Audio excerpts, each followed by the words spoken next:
Hello everybody, today for you I have a macro control deck for the Edison format 2010. The objective of this deck is to stun your opponent with powerful floodgates like Skill Drain, Macrocosmos, and Dimensional Fissure.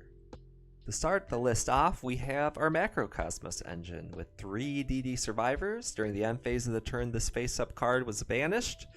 You can special summon it back to the field. This is going to give you infinite recursion while you have D-Fissure or Macrocosmos on the board, and it's really the heart and soul of this deck, this in combination with Macrocosmos. This is going to give you Tribute Fodder for Caius, it's going to give you Banish Fodder for Cyber Valley, very good. We only play one DD Scout plane, he's very similar to DD Survivor, but when he returns to the field, he has to return in attack position. On a positive note, though, it does still special summon itself when it's banished from the deck or graveyard, which is something that DD Survivor does not do. DD Survivor has to be banished from the field to return. So it does have some extra utility in that matter. We also play 1 reinforcement in the army to search the DD Survivor, 2 Gold Sarks. Now, Gold Sark has a lot of utility in this deck. Not only can you use it to search your key cards like Macrocosmos, D-Fissure, maybe a Caius or some kind of skill drain, but you can use it to banish DD Scout Plane. By banishing DD Scout Plane with Gold Sark, he'll return to the field on the end phase in attack position, giving you access to Tribute Fodder almost immediately. So if you already have your Macros or D-Fissure, this is going to be a great target for your Gold Sarks, which makes it a strong one-of in my opinion. Next up we have our Macrocosmos. You're going to be using Macrocosmos to banish any card sent to the graveyard. Very powerful. It's going to interrupt a lot of your opponent's plays. There's a lot of graveyard reliant decks around right now. It also does have the bonus effect to special summon a Helios, the Primordial Sun, from your deck or hand, which could give you extra Tribute Fodder or extra body to banish with Cyber Valley.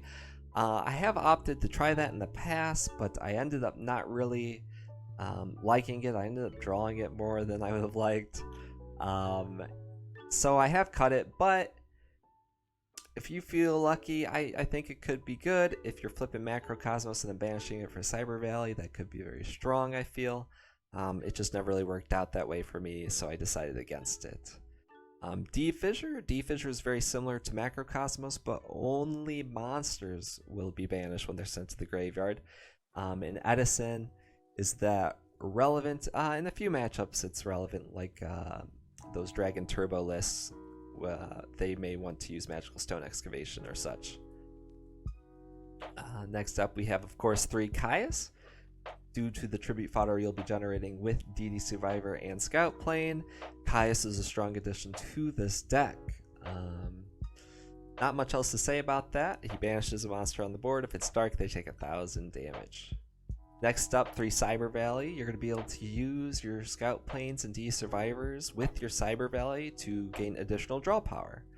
Its effects read: you can target 1 monster you control in this card, banish both those cards, and draw 2 cards. So if you banish a DD Survivor or Scout Plane, they'll come right back, and you'll effectively have gotten the Pot of Greed from your Cyber Valley. Also, it gives you a little bit of stall value. You can use Cyber Valley when he is targeted for an attack. You can banish him and draw a card and then end the battle phase. A little extra draw power is something this deck can use. Sometimes you need a little extra time too to get to your Macrocosmos. Cyber Valley is a strong addition to this deck. Next up we have DD Assailant. DD Assailant, after damage calculation, when this card is destroyed by battle with your opponent's monster, you can banish that monster and this card. Now you're probably wondering, why do we opt to play DD Assailant over DD Warrior Lady? Well, in this case, we're opting to play it because of Skill Drain. DD Warrior Lady does not work under Skill Drain, while DD Assailant does work under Skill Drain. Maybe DD Warrior Lady is still better.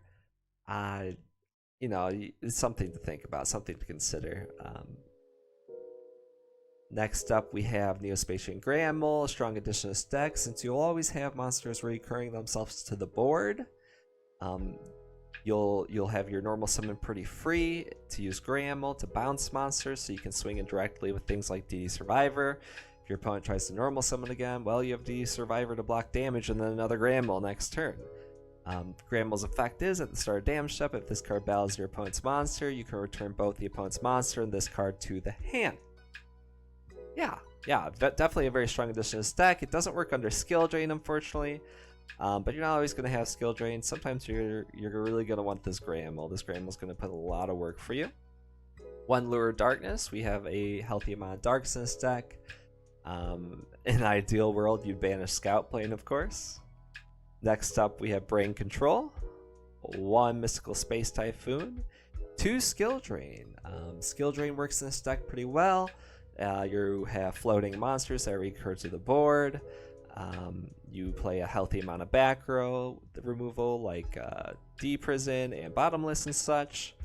Your Caius is at 24. He won't get his effect under Skill Drain, but he's still a 2400 monster. He's going to be able to put in work, and your assailants are going to work under Skill Drain as well.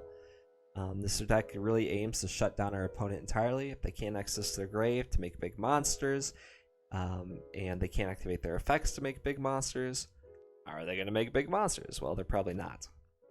We play 1 Starlight Road to protect the back row, 2 Dark Bribe. Now, Dark Bribe is a card I'd normally not really consider playing, but in this deck I feel it's more necessary. You really need to stop your opponent's removal from hitting your skill drains and your macrocosmoses and deep fissures. You're going to need to be able to stop things like Raigeki Break, which is extremely popular in the game right now.